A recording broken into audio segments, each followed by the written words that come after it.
John Finnerty brings us a news update.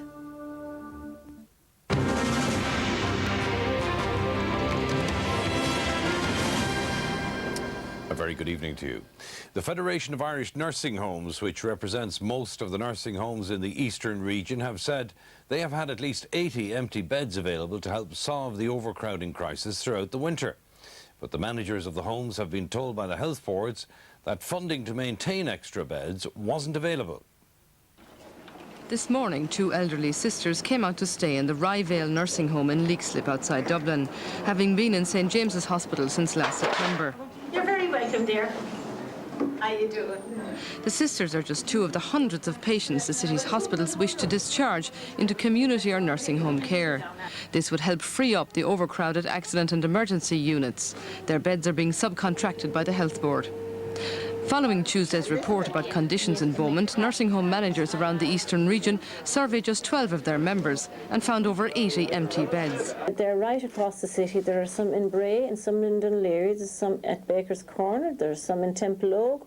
There are some in Lucan, some in Leixlip, some in Maynooth.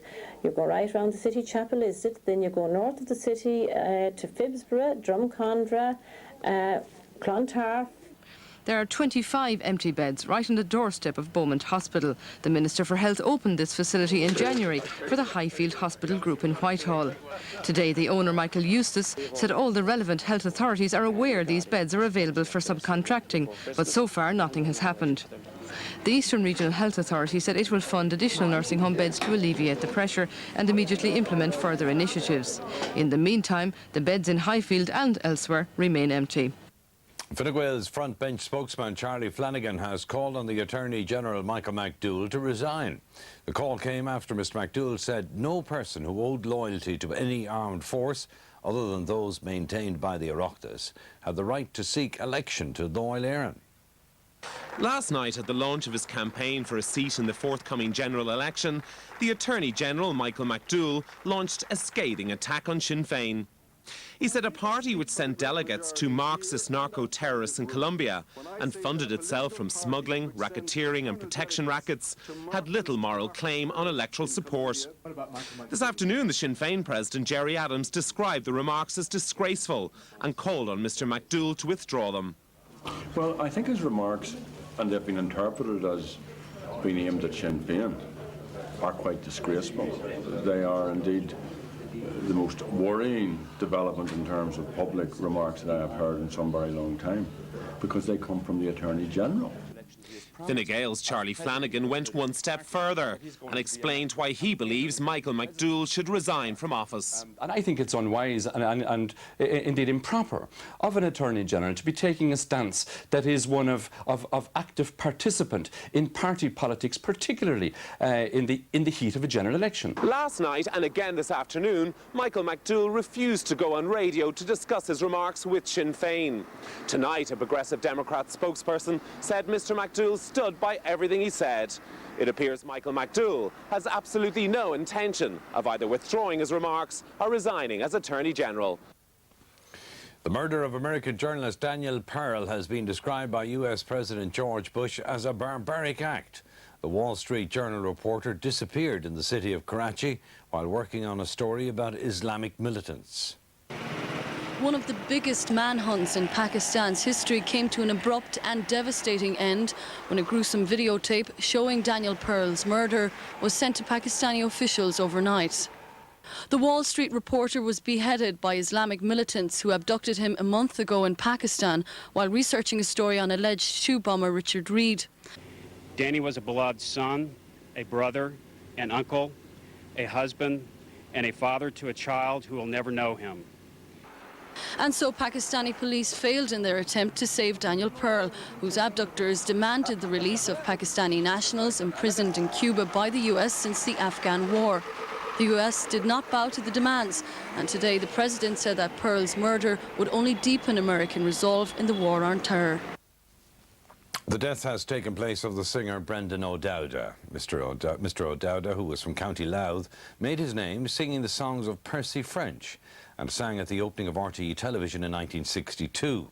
He died at his home in England. He was 76.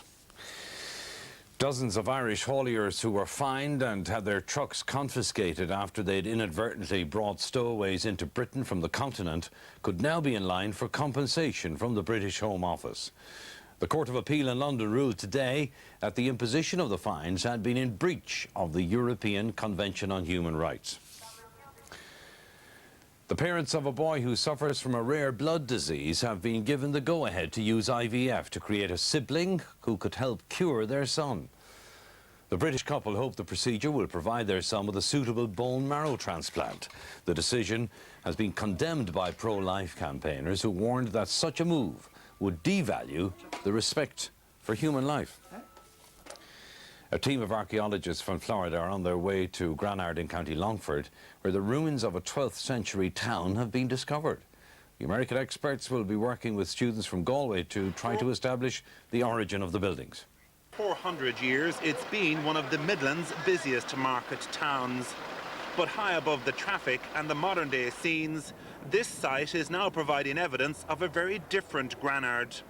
A village hidden from view since the 12th century, and now about to be unveiled by a team of archaeologists. What we have here then, about 27 house platforms, maybe about 10 small fields and roadways running across the top of this hill. And a possible religious settlement nearby. And a possible church site across the road. The excavations will be carried out by a team of students from Florida and NUI Galway. We are told in legend that Queen Maeve passed through here. We are told that Bruce burned the old town of Granard in 1316, and we don't know exactly when it was abandoned after that. Work is due to commence on the archaeological dig in the month of June. The Taoiseach has officially opened 20 new homes in Ballymun as part of a regeneration project in the area. By the end of this year, 500 families will be accommodated in their new homes. Over the next few years, Dublin's skyline will change with the demolition of 2,820 Ballymun flats, including the 7 towers. The Taoiseach told the first proud new residents of Shangan Crescent that they had kick-started the regeneration of Ballymun, which will include a new town and cost €2.5 billion. By the end of this year, 500 families will have moved from Ballymun flats into these houses, which are architecturally designed 3- and 4-bedroom dwellings. By the end of the decade, there will be 10,000 residents living in the new houses. When we get our new clubhouse, we'll be all really going swinging. Well, the right man is beside you now too. I know, they're in the middle of trying to get it up and going, so they're looking for a government support now. I'm negotiating here with the player. And that's tonight's late news from all of us here. A very good night to you.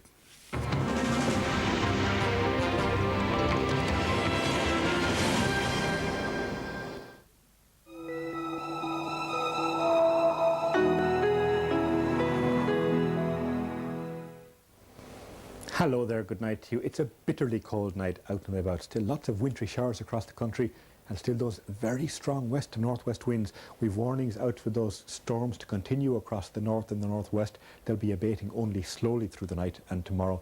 And warning too of falls of snow. There's been falls across the north and the northwest during the day, but they'll be edging southwards across the country as we go through tonight and on through Saturday. On the satellite image, Ireland is pretty well covered in shower cloud here. This satellite image taken during the afternoon. The shower stretching away there to the west and the northwest. That's where the very cold wind is coming from, blowing those showers across Ireland and Britain. With the strong winds, at least, they're not lying around for very long. But through the night, we'll see much the same story. In fact, the showers, if anything, pushing further south, getting down into the South Midlands here, bringing sleet and bringing snow, and bringing frost and icy roads too, as the temperatures dip to about 0 or -1 degrees Celsius. So the road conditions will be very poor through the night and early tomorrow morning. Be careful if you're out and about. Just the coastal margins of the southwest and perhaps the southeast escaping the very worst of that frost. Now tomorrow, those winds still coming from that cold northwesterly point.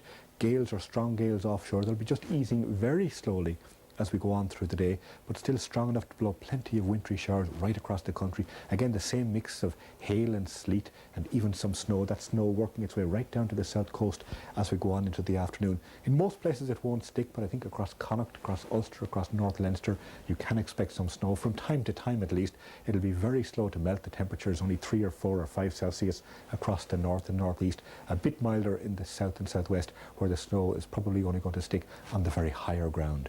And then for Saturday night, another very cold night. Again, there'll be frost. Again, there'll be icy roads. You'll want to keep being careful, I think.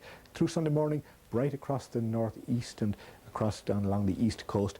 But not for long. There'll be cloudy, wet weather and milder weather too arriving in the southwest, and that'll be pushing its way up across the country during the afternoon, bringing rain certainly, but bringing a rise in temperatures in the afternoon. The temperatures in Kerry probably getting up into double figures. Still cold in the northeast right up to the late afternoon or evening time. The winds beginning to settle back into that milder southwesterly point. That's it from me then. Good night to you.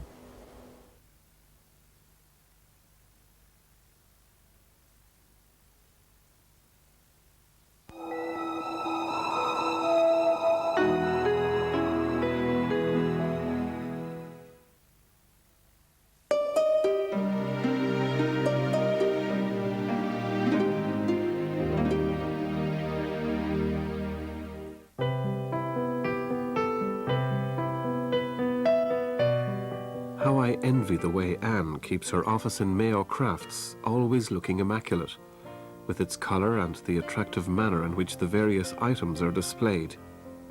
The place is so warm and welcoming. For people who are that little bit shy, it must be lovely to walk into a place where you're made to feel so welcome, and where you don't feel pressurised into buying something you don't really want. I give thanks to the Lord for all the pleasant people I meet, the people who by their attitude and their attention to detail seem to say, how privileged I am to cross your path this day.